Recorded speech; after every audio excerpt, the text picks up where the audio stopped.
My name is Charlene Margot, and I am the co-founder of nonprofit The Parent Venture. We are so glad to have with us tonight Deborah Farmer Kris, who will be talking about the gift of friendship, strategies for developing healthy relationships. Welcome, Deborah. Thank you so much. I'm so happy to be here speaking about one of my favorite topics. I'm just going to make this a slideshow. There we go. I'll put this at the top. But of course, I started from the bottom rather than the top. So you're all going to get a quick preview as I go back, all the way. There you go. How's that? I always say we like to scaffold for kids and move backwards. So here we have the gift of friendship, strategies for developing healthy relationships. Years ago when I was at Boston University studying elementary education, my first professor of education, who was a rather old gentleman, walked in and said, "You're going to learn a lot in the next 4 years about how to teach children reading and writing and mathematics and social studies, but never forget that children come to school to see their friends." And that is the truth. I know that as a teacher and administrator, that when a parent came to say they wanted a conference with me outside of the normal conference time, 20% of the time that would have been about an academic issue, but 80% of the time, if it was outside the norm, it's because they had social concerns for their kids. Because when our kids are in healthy friendships, life is so good for them and for us. And when they're struggling socially, it can be really painful, even though it is really, really normal. Not only normal, it's actually essential for their development in terms of relationships. So a couple weeks ago, I had a chance to interview a man named Dr. Robert Waldinger, and he has a book coming out in January called The Good Life. Now, Dr. Waldinger is in charge of the world's longest scientific study of happiness. This is out of Harvard University, and starting in 1934, they had been following and interviewing individuals, and then their children and their children's children, really looking at what creates meaning and a meaningful life. And I can't release my interview yet because it's embargoed till January, but I can give you this snippet from his book, which is, what makes life fulfilling and meaningful? The simple but surprising answer is relationships. The stronger our relationships, the more likely we are to live happy, satisfying, and overall healthier lives. That what he found over and over again, it was those basic connectivity that at age 50, having a few people in our life that we felt cared for us helped predict mortality and health and levels of stress later in life. So having strong friendships at 50, it really starts much, much earlier. And so I want to talk for just a few minutes about how friendships evolve in early childhood. So some of these different stages. So if you have a toddler, toddlers are very easy in terms of friendship because you throw them in a sandbox with other kids, and whoever is in the sandbox with them is their friend that day. And I love it when you have like a brand new toddler said, "I made a friend," and you say, "What's their name?" And they say, "I don't know." But they played in the sandbox together. As they get older, preschoolers, it's more about, do you want to play blocks with me? And for the time that they are playing blocks, they are friends during that time. So it's definitely a play-based activity. In early elementary school, it's still who's fun to play with, but they're also beginning to look even more at this concept of belonging and welcoming. That popularity at this age, which is not the same as middle school. At this age, popularity is very much with likability. It's who's kind to me, who's nice. And so a huge compliment at this age is when a child comes home and says, "So-and-so was nice to me." That is that early sense that that's the type of person I want to spend time with. But if you get to later elementary, as they start to evolve and to their own, even more their own people, they start to ask questions like, who are my one or two best friends? Who can I share my secret with? And so I taught fourth grade for many years. You really saw them trying to start to pair off a little bit more, to go in the corner and whisper as that marker of friendship, because that felt like something that really showed a deeper connection with somebody. Middle school, I could just write so many things because it's their emerging new self. Who shares my fashion sense, my interests, my taste in music, my taste in sports team? Who do I feel comfortable sharing personal stuff with? Who feels exciting for some kids? Who feels really safe for other kids? Who do my friends like? What does the group think? Should we invite that person to join us? This can be a really tumultuous time for friendships. It's also a really, really rich time for kids to begin to practice a lot of social skills. And in high school, and this is the light at the end of the tunnel if you have a middle schooler, as it begins to settle, there's more of a sense of whose personalities and values are a good match for mine. I might be friendly with many, many people, but I'm going to feel closest to and put my trust in a few who have similar values as I do and are a good match. So there's so much on my mind, these social skills right now, because in emerging from the last couple of years, what I'm hearing from so many parents and so many schools, and I have 2 kids myself, is that we have 7th grade bodies with 5th grade social skills, and we have 5-year-old bodies with 3-year-old social skills. In other words, some of the really good practice fertile ground for friendship, because there was times where it was more isolating and with school interruptions, the practice, which is absolutely vital for social skills development, didn't happen at the scale that it typically does. I think I was probably the only 5th grade parent last year who got really excited when the letter came home that there was some social drama in the 5th grade, because there had been none the year before, because the kids had been so isolated the year before. And I thought, this is great, because they can't get better at social drama if they don't have practice with some parental guidance navigating social drama. And so now more than ever, when we think about these awesome social skills for our kids, we need to think about how to make the implicit explicit. That means we sometimes assume that our kids may know some basic things about how to interact, how to navigate a conflict, how to text appropriately, how to read body language, and they may not. And they may not now at a level even higher than a typical 5, 6, 7, 8, 12, 13-year-old. So when thinking about social cues and social skills and problem-solving strategies, being that really calm, good guide for our kids is really an awesome role for us to play right now. So one thing I like to remind, I do a lot of social skills classes with 7th graders. I love 7th graders. I'm one of those rare people that probably says something either good or very twisted about me, but I just love spending time with 12 and 13-year-olds. And I like to share with them a study that we are truly wired to connect from the earliest age. And that connection starts with body language. And there was this wonderful study done where they took, or distressing study, where they took babies about 6 months old, and they had their moms come and interact the way moms do, smiling, repeating, reflecting their facial expressions, and the babies were oohing, and then they had the moms do a resting still face, not an angry face, just blank. And you watch in the video how distressed these babies become at the resting face, the blank face. That was more distressing than the animated upset face or the animated friendly face, because they couldn't read what was happening. Now, while mass play an absolutely key health role, both and we recognize that having that on has perhaps impeded some of that development of reading those key cues of seeing the face and feeling the comfort of the gentle smile, the reassuring glance, the ability to look at that face and take a sense of, oh, maybe I'm annoying that person because I can read it in their face.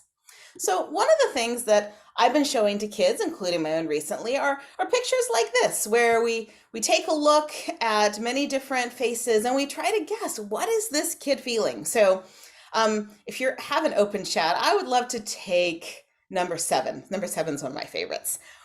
What emotion would you ascribe to the child in number 7 based on that face? And my chat's not showing up, so I can't see what you're saying. Hold on a second here. Show chat. Allison, can you read me a couple? Because for some reason my chat's not showing up. So Okay. I'm Go sorry, Allison, go ahead. I see guilt and curious.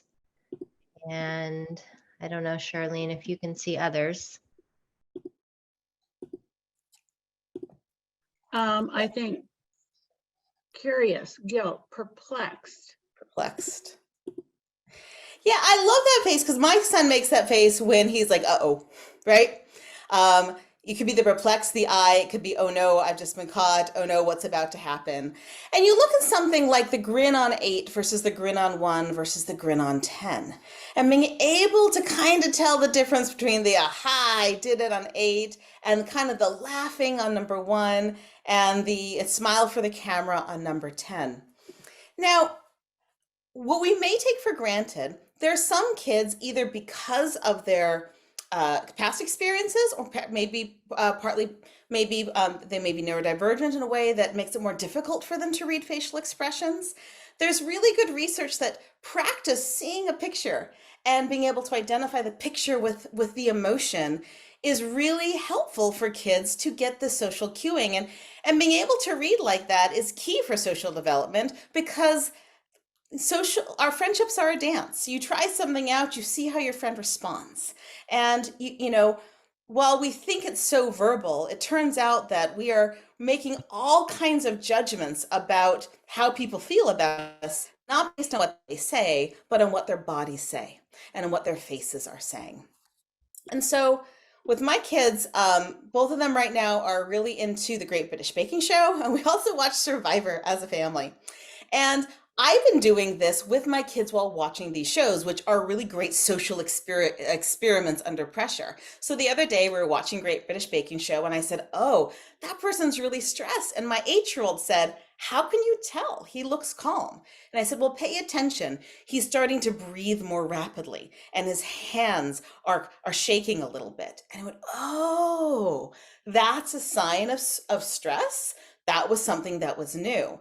And so having the opportunity, again, to make the implicit explicit and talk through not only what they see, but, oh, did you know that when you're talking to someone, if you look at them and you smile, this is what you're communicating. Those are some things, right, that can help them not only read other people, but help other people read them. So some of the basic social skills that I think we can keep top of mind as we're helping our 4th through 14-year-olds are, do they know how to introduce themselves? Do they know how to invite someone to play? And this is great role playing. If you notice that your kid is kind of hanging at the playground and they're looking and, you know, they see somebody else they want to play with, do they know how to insert themselves in that game? Do they need some prompting about how to either say, why don't you come over and play with me, or how to kind of move in and ask to play? Do they know how to turn down a request to play in a thoughtful, kind way? As they get older, do they have refusal skills? If somebody offers them a drink at age 12, which is going to happen at some of these parties, have you been practicing ways for them in kind of that feel socially safe to say no in a way that feels good for them? Do they know how to express thanks? I remember I took my kids to a restaurant for the first time post-pandemic a year ago, and realized it was really pretty much my 8-year-old's first memory of being in a restaurant. And the waiter kept bringing over food, and my son was not saying thank you, and I was like appalled, right? And I finally said, you need to say thank you when somebody gives you something. And he looked at me like, I do. And I thought, I could get upset at him in this moment, right? My instinct of is he being rude? Or I could remember that he hasn't had this practice yet. Practice, do I know how to share feelings with a peer? Imagine someone else's point of view. We're going to talk a lot more about that.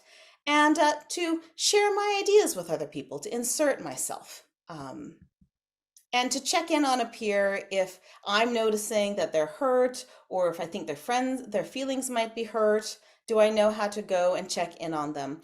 Some of the best research on belonging as regards to bullying is that when kids had a lesson on how to reach out to a peer who had been teased, right? Just given a couple of basic things, like you can go stand near them. You can go and say, I'm sorry they said that. They shouldn't have said that, right? They've just given a little bit of social cueing. Very specifically, here are 2 or 3 things you can do if you see somebody who's been teased that didn't require necessarily standing up to the person who was engaged in kind of the aggressive behavior, that made the person, one, it worked, and it made the person who was the target of that feel so much better.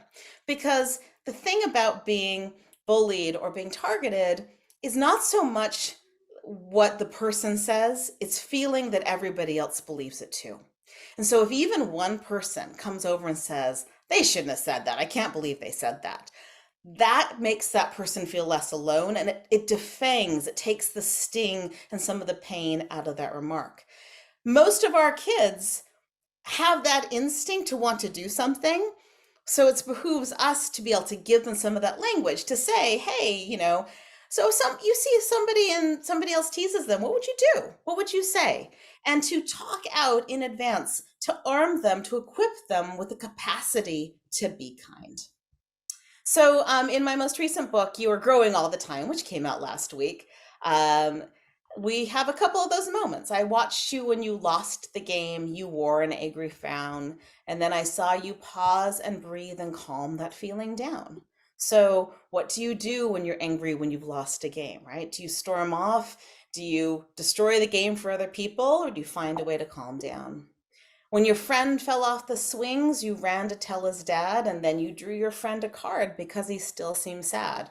You're growing all the time. So you see somebody get hurt, what can we do? Like what's our next step? And this also goes to that sense of kids feeling optimistic and hopeful, because I've been around kids for so many years. I know how caring they are. What happens, though, is they can feel very helpless when they see something happening in the world or happening in their classroom and they don't know what to do. And giving kids something concrete that they can do when they see something that's alarming to them is really empowering, and it feels good. And that's the great thing about kindness and acceptance and belonging, is it feels really good to belong. It also feels really good to be that person who reaches out and brings somebody else in. It's a more intoxicating feeling than to be the aggressor. And so if we want to build that kindness in our kids, if that ability to reach out with empathy, we have to take a look at their emotional vocabulary, because empathy is built on the capacity to imagine what somebody else is feeling. So there's this phrase that I just adore from Lisa Feldman Barrett, who wrote, she's from, no, first she was The Science of Emotion, maybe it was called. She's a neuroscientist. Bev will find it for me and put it in the chat. She's a neuroscientist at Northeastern University who was one of the foremost researchers on emotions. And emotional granularity is her term that she says is the ability to put feelings into words with a high degree of specificity and precision. So this is the difference between saying, am I just mad? Am I that blanket mad, right? Or am I irritated? Am I annoyed? Am I frustrated? Am I irate? Am I embarrassed? And what her research has found is that when you can put, when you can identify with specificity what you're feeling in a moment, that people who can do that have healthier relationships. They're less likely to abuse substances. They're less likely to be violent and to use violence as a way to solve problems. And so it turns out that just developing an emotional vocabulary is protective in the sense of helping develop these relationships that which we know are part of a meaningful life. So you're going to have a 4-year-old who knows I'm happy, I'm sad, I'm mad, I'm scared. But if you have a 14-year-old and they're still basically I'm mad, and that's as granular as they can get, that's going to pose more of a difficulty when you start to kind of chip at the iceberg, away the iceberg, because mad is like a tip of the iceberg emotion. I remember I had a 7th grader say to me, I wish my parents would remember that when I'm mad at them, it's almost always because I'm really stressed about something else, which I thought should be emblazoned and monogrammed in every family's kitchen across America. Because it's true, we have these kids who will slam doors and yell, and what they're really doing is sending up a signal flare, saying something doesn't feel right in my body, something happened and I don't know what. So, I was working with a high schooler recently, and she was talking about how mad she was at her friend. And she said, I want to say she was betrayed, was the word she used, right? It was really big because her friend had basically told the person she had a crush on that she had a crush. And that was just an utmost betrayal. And she was ready to burn this friendship to the ground, this friendship that was old and meaningful, because this rage had overtaken her. And as we began to drill down and talk about the feelings underneath, what came out is that she felt hurt by her friend. She also felt embarrassed. And that embarrassment was such an uncomfortable emotion that, it just exploded. And once she could identify that, oh, what I really feel is embarrassed, that gave her something to talk with her friend about, to say to her friend, when you did this, I felt this. So it can be helpful for kids with granularity to look at something like the word surprise, because surprise is a basic emotion, but for some kids, surprises are energizing. If as a teacher I say, we have a surprise visitor today, some kids are going to be super excited. But not all kids. Some are going to be really uncomfortable because surprises are a change in routine. And again, being explicit with our kids that when you say boo to a friend or you surprise them, you might like that, but they might show you that they're uncomfortable. And I thought one of the best moments for this was my son is neurotypical, and one of his very best friends is autistic. And they've been in the same class for 3 years. And they have formed this just beautiful friendship. And my son is very protective around this issue of surprise with his friend. And so I came to read my book, I Love You All the Time, to the class.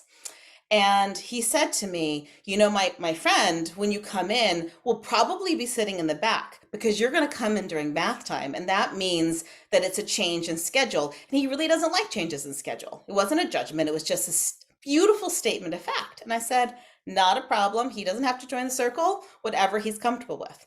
And in fact, he sat in the back with the teacher, initially looking uncomfortable. But as I continued to read, it's a book about all the ups and downs of a day and how I love you no matter what. I love you all the time. And he turned to his teacher and he said, this is why you're such a good teacher, because you love me all the time, no matter my ups and downs. And I thought, this was such a beautiful example of what a good teacher can do in a classroom, because she'd made it a place where everybody's full selves were welcomed and included, where they talked a lot about what made some people comfortable and uncomfortable, and how everybody had something, right? I say this to my kids all the time. Everybody has something. You're wrestling with this and somebody else isn't, but they're wrestling with something else. So, it's very easy to compare our worst to their best. That's, the big challenge of social media. But everybody is struggling with something. And that is a message our kids can't hear enough. And so, at the end of my book, You Have Feelings All the Time, I love to show this picture to kids because the release of the butterflies, that should be a really happy moment. And yet, if you look at this picture, you see that some people are peaceful, some are excited, but there's a man here who's scared, and there's a baby who's crying, because at any moment you're going to have people in your classroom who are experiencing so many different feelings. And part of our job is to welcome all the different types of people and kids in our classrooms and to be empathetic and compassionate. And so as parents, as we think about helping, like how does something as simple, what kind of even discipline do we do to help our kids have healthier friendships? Well, I love the title of this book, How to Raise Kids Who Aren't Assholes by Melinda Wenner Moyer. And she writes a lot about a particular form of discipline that's been well studied called inductive discipline. And inductive discipline is really just helping connect the dots between our actions, what we do, and what other people feel. So it's drawing that connection between not just, you left the Legos out again, to when I stepped on the Legos and it really hurt. Or you not just don't hit your sister, but when you did that, she began to cry because that it hurt her and it hurt her feelings. It's really drawing those explicit connections back and forth. And you can do that though on the flip side too. So it's not just, when you called your little brother a name, it hurt his feelings and that's why he's upstairs crying. And I know that you are a kind person and you were frustrated and I get that. Let's talk through what we can do with our frustration other than call your brother names. But you can also flip it and say, I noticed that you included the new student on the playground today and I saw her smiling after recess. Thank you for making her feel so welcome. Or I noticed that, you did the dishes without me asking and I had such a busy morning. It really made a difference. Thank you. Or I noticed that you were really tempted to hit your brother when he did that and you took a deep breath and you didn't. You were really growing. I'm so proud of you. So really helping connect those dots. And, being explicit about this is a good thing. I'll give you an example. This was my daughter when she was in 3rd grade. And I came home from parent conferences and I told her, your teacher told me that you're kind to your classmates. And she responded, oh, that's probably because when someone bugs me, I say, sometimes I feel blank when you blank. Could you try to blank instead? Thank you. And I honestly didn't know where she'd learned that. And she was like blowing it off like, oh, there are lots of ways to solve problems without being mean. And I had seen her trying to do this with her little brother. Like, when you scream loudly, it makes me feel irritated. Could you use a softer voice, please? And she was practicing this so much. And finally, I discovered that this had been an explicit lesson in class. Of course it had, by a wonderful teacher who had helped them. How do you have the language to do this inductive discipline with your peers, to be able to say, I feel crowded when you were leaning over while I'm trying to do my work. Do you mind giving me space? That would make me feel better. And being able to say how I feel, to assert yourself and give then the peer that feedback, that really concrete feedback they need to make adjustments. One really key piece also about helping our kids with friendships is just to normalize and validate the social ups and downs that come with growing up. And this is really hard when your kid is in distress because they have a friend who has said something mean or excluded them at recess. Those are really painful, and I don't want to minimize that. But sometimes our kids feel that when that happens, it's that it's never happened to anybody else. Their pain is utterly unique, and B, that it's going to last forever. That pain is not going to go away when they're in that midst of that kind of emotional storm. So one of the techniques that I've used with my kids to great success, and it happened really by accident, we share 3 phrases together. What was your yay today? What was your oops today? And what was your blah today? And let me tell you the story of how this came to be. When my daughter was in kindergarten, she was having budding perfectionist tendencies. And so she would be very, very hard on herself if she got anything wrong or even couldn't find the page or misspelled anything. And so her teacher and I decided that we were going to celebrate her mistakes. So I told her every single day, when you come home, you need to tell me a mistake that you made. I will tell you a mistake that I made and we will high five each other. She looked at me like it was a little strange, but we began to do it and that was fun. So that was our oops for the day. And then we decided to add a yay, just to add the kind of positive component as well. So what's something really good that happened today? Something you were proud of, something that made you feel good. So yay and oops. But then she came home one day and she said, something happened on the playground, and it wasn't a yay and it wasn't an oops. A friend had said something mean. And so we called it a blah, right? This was a blah. It didn't feel good. It wasn't a mistake she had made. And, a blah could be like just, your lunch spilled, or you didn't like your lunch. Somebody said something mean. You had a substitute that, didn't play the game you wanted to play in PE. It's a blah. And we began to use the structure to talk about our day.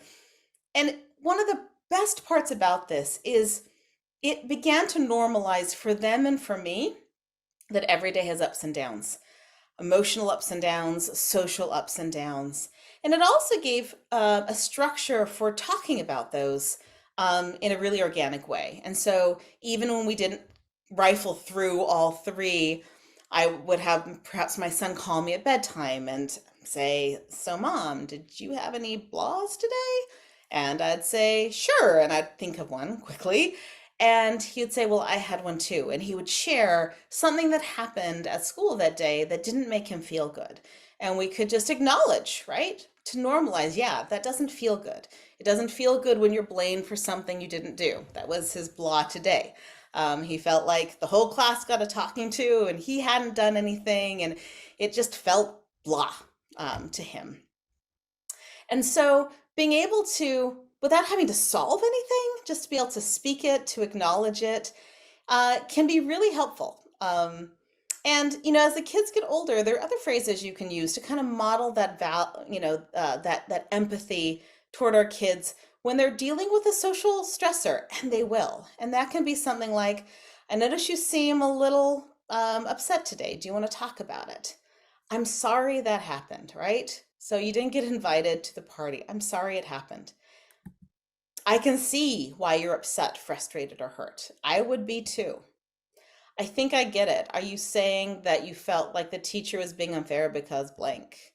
Tell me more about what's happening at track practice. If that happened to me, I'd be hurt too." And my favorite one, which deserves a slide all its own, comes from the wonderful Lisa D'Amour, who wrote a book called Under Pressure, and she has a new book coming out about the emotional life of teenagers in February. And it's simply this: that stinks. How do you want to handle it? What I love about this one is that it does two things. It validates that what happened doesn't feel good. Okay, so, your friend invited, there wasn't room on the lunch table for you and you had to go sit at another lunch table by yourself. That stinks. And sometimes that's enough. But if it's something that they want to solve, rather than you jumping in with solutions, to ask them, how do you want to handle it? Right? What do you want to try to do? So tomorrow at lunch, how do you want to handle this? It communicates that you believe they can. And I think our instincts so much as parents when our kids are in distress are to jump in to solve it. We've lived longer, we have ideas. But remember, the learning doesn't happen if they don't do it themselves. They have to practice it. They can't just hear about it. They have to do the trial and error. They have to bump up against the messiness of relationships. It will not always be comfortable. How do you want to handle it says, I believe you can handle it. And I've had whole conversations with tweens and teens where basically it's just a version of this while they solve their own problems, where I say, "Oh yeah, that's rough. So what do you want to try next?" "Oh yeah, I hear that. That sounds challenging. So what do you think you want to try to do? How do you want to handle it?" And they brainstorm and they come up with ideas. Because sometimes our instinct, especially with a social problem, our instinct is to burn it down as parents. And I get that, right? Like somebody's being mean to my baby. And so I want to call the parent, the teacher, I want to call the principal, I want to write the email, and I want to tell my kid, stop being friends with this person or walk away. The problem with that is that, we don't want to explode a relationship that has a potential for them to navigate back. And so many times in schools, I've had kids get in a fight, and then a couple days later, they're friends again, they've worked it out. But it's taken the parents, and I get it because we love our kids, a lot longer to forgive the child than it took our kid.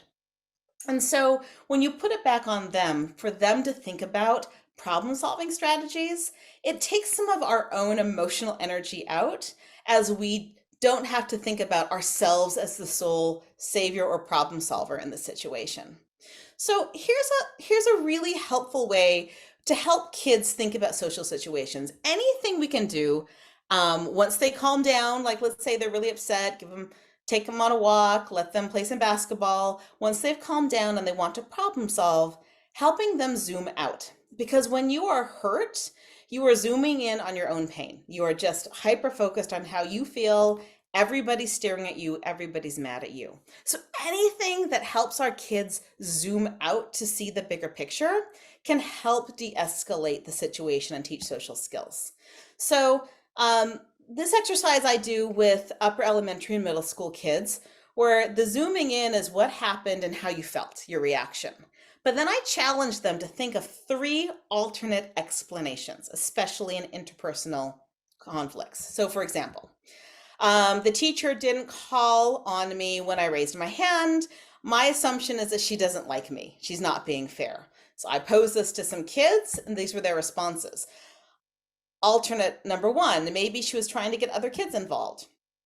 Maybe she didn't see me. Maybe she didn't have time to take every comment. Okay, your friend didn't come sit by you at lunch. Ouch, that's really painful. Maybe she wanted to try out sitting someplace else. Maybe someone invited her to sit with them. We can have other friends and still be friends. She likes to talk to lots of different people. I get it. Maybe she didn't see me. All of these are alternatives beyond my friend hates me and is excluding me. I saw an Instagram post of friends hanging out without me. My friends hate me. Have I ever hung out with some but not all of my friends? Did that mean I hated my other friends? Maybe it was a last minute get together. Maybe her parents limited how many people could be invited. Again, things that zoom out to take the sting to help imagine possibilities, to help de-escalate that immediate feeling. This is a really helpful strategy for us too, right? If we hear something from our kid about another child or about a teacher, and we can say to ourselves, okay, let me think, what are some other possibilities, things that might be at play here that we don't see the full picture. And as parents, when we have difficulty zooming out, there's a strategy that I've learned in the last year from 2 remarkable thinkers, one Mark Brackett and the other Ethan Cross, who I will actually be interviewing for a Parent Venture event in December. And they've shared that one effective way to zoom out of the immediate pain when you feel yourself being activated is to talk about yourself in the 3rd person. So let's say you are just so upset that your son came home, dropped his stuff, and slammed the door, and you really want to yell up the stairs. You stop and say, Deborah, take a deep breath. Maybe he had a tough day at school. He doesn't need your yelling right now. You can go and circle back with him later. Or as Mark Brackett told me, he's the director of the Yale Center for Emotional Intelligence, that when he's upset with his kids, he says, what would Dr. Brackett, director of the Yale Center for Emotional Intelligence, do in this situation? In other words, he says he tries to call on his better nature, his better angels in that moment. And being able to do anything like that to pull out. Another great technique for your upper elementary, middle, or high school is to say, what advice would you give to a friend in the same situation? So let's say that they don't know what to do about something that's happening socially. Well, what advice would you give to a friend? We tend to give more cogent, compassionate advice to other people than we do to ourselves, because we are all relatively kind people. We try to be, our kids definitely try to be, but we're not always very kind to ourselves. So when we can reframe it as, what advice would you give to a friend? That's another good way to help our kids zoom out to problem solve when there's a social dilemma.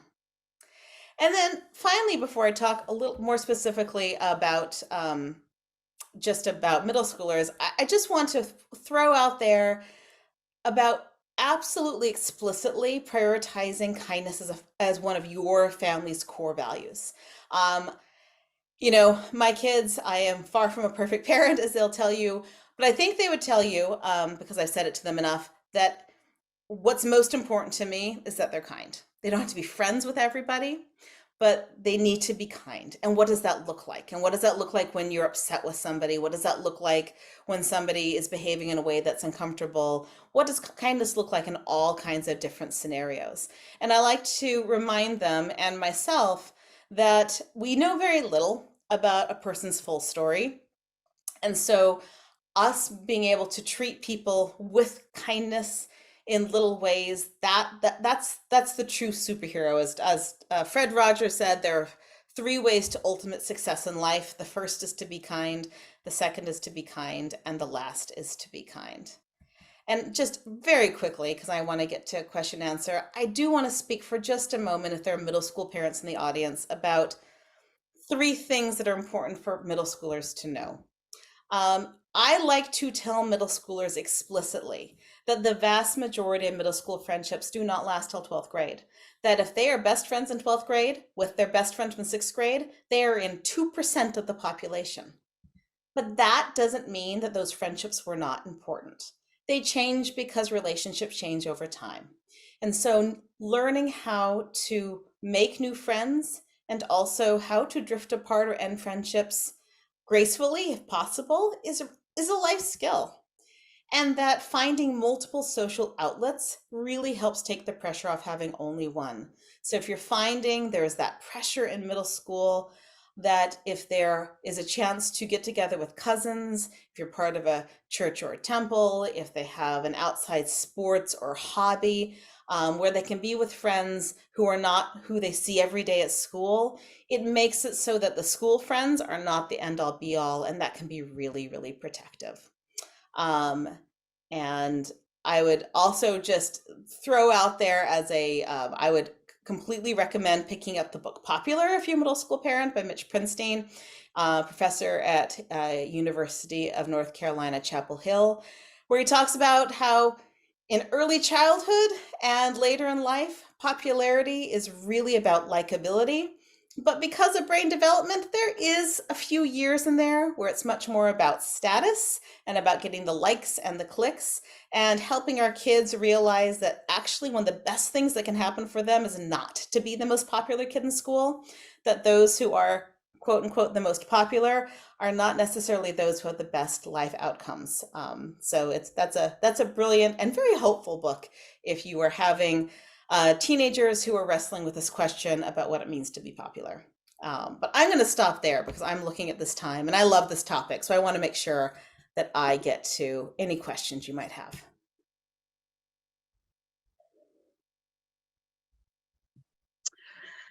Well, thank you, Deborah. That was wonderful. It has me thinking about my friendships in elementary school. I guess I'm doing good because I'm still best friends with the girl I met when I was 8.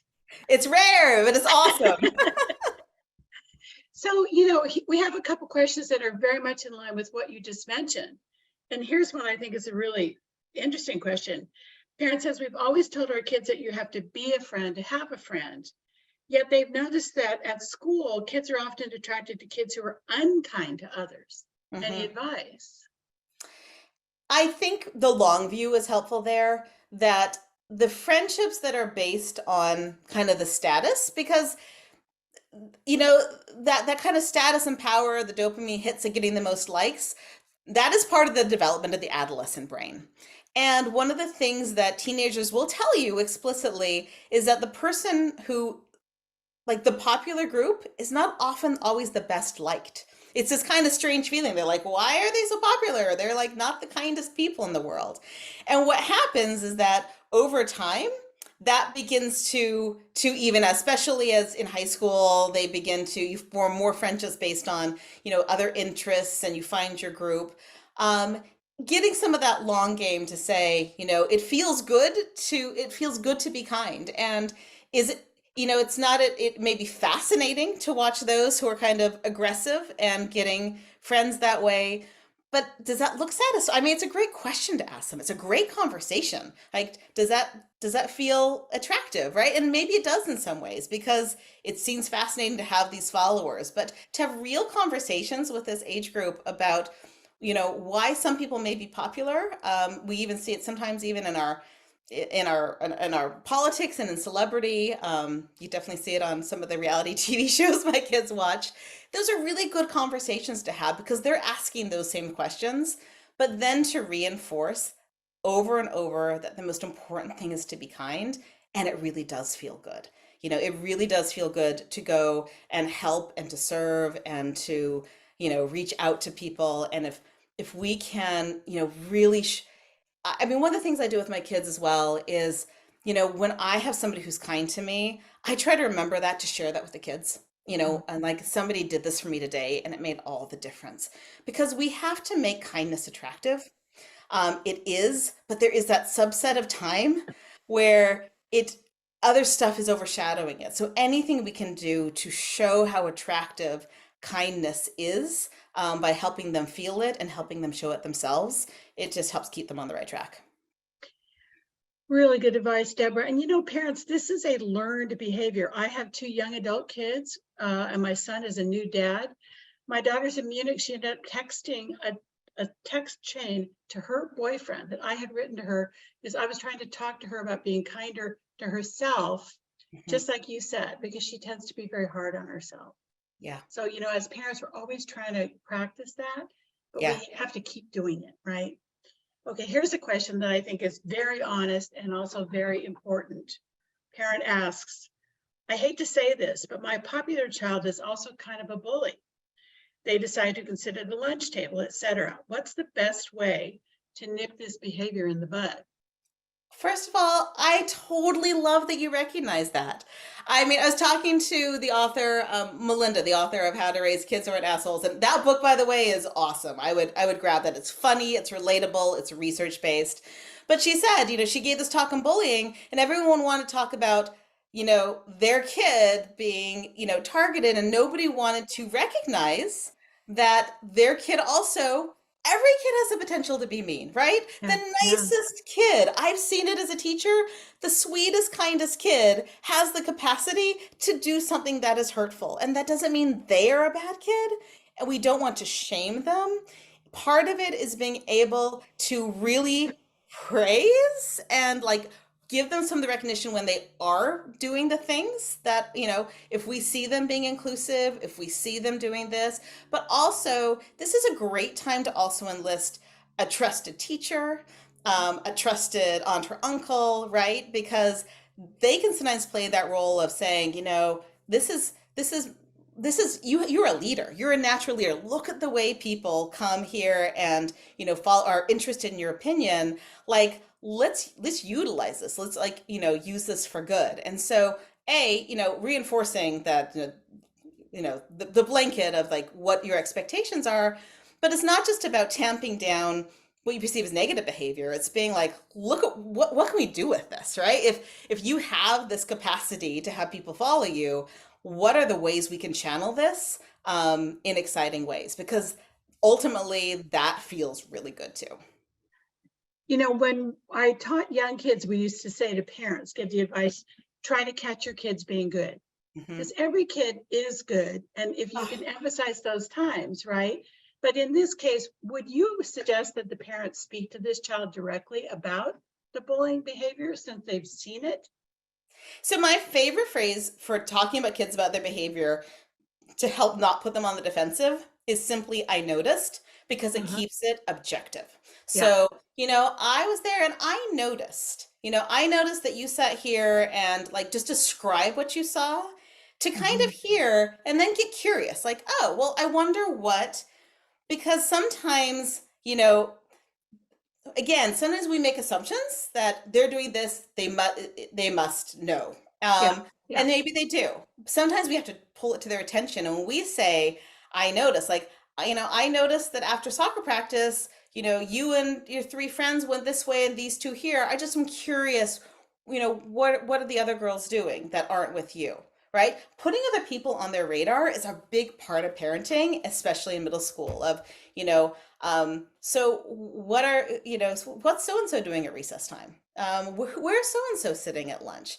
And just to continue to remind them to be thinking about the other people.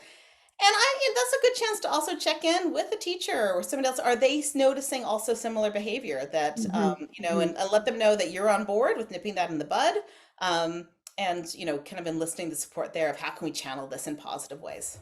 Okay, and here's a really great related question, very typical behavior in elementary school. Parent asks, how do I teach my 8-year-old to be kind to a friend?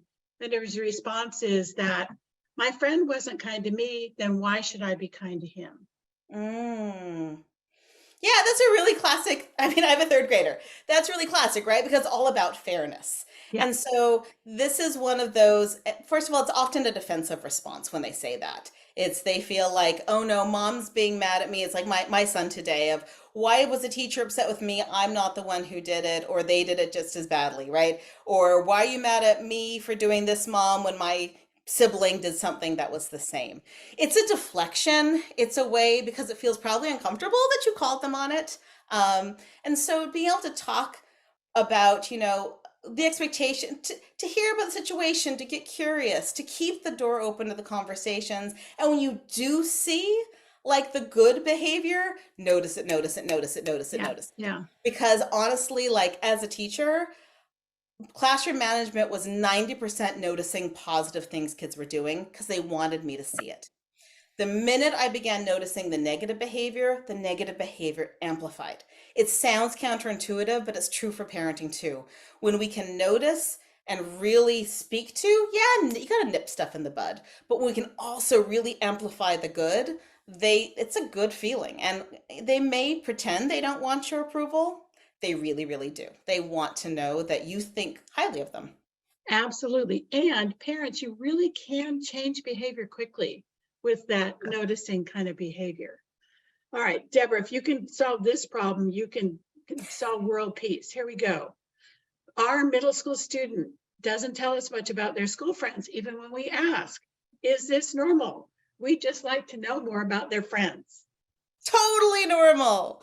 Totally normal. And, you got to get so creative with middle school students because they're not going to talk to you on your timetable. They will talk to you.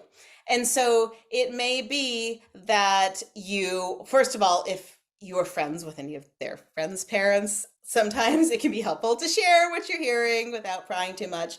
But it may be that, that you're looking for those times that are down times that are consistent for your kid to talk to you, doing what they like to do.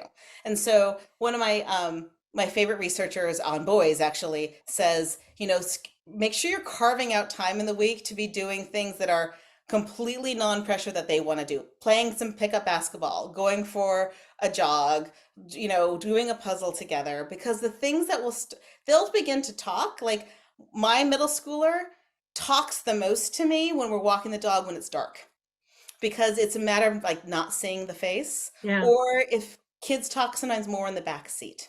Right, that they're not making the eye contact. It feels like too much pressure sometimes with the eye contact. So, keep the door open, keep asking, don't put the pressure on. It'll come, but they're testing out being autonomous. Like, part of their job at this age is to let go of childhood a little bit more. Our job is to stay tethered to them, to keep the rituals and the routines so they know that home is that safe place. But they're going to go through a phase where they want that privacy, but just keeping interested and sharing them with love. But yeah, totally normal. Thank you. And, parents, as I always say, when your kid does talk, especially if they're in middle school or high school, listen, sit down, put the phone down, put the laptop down and listen, because they like to be able to choose that time too, right? And it may be after bedtime when you're on a work deadline. And it's not convenient. And yet, like, those are the moments of just, you got to show up because you don't know when the next one's going to be. Exactly.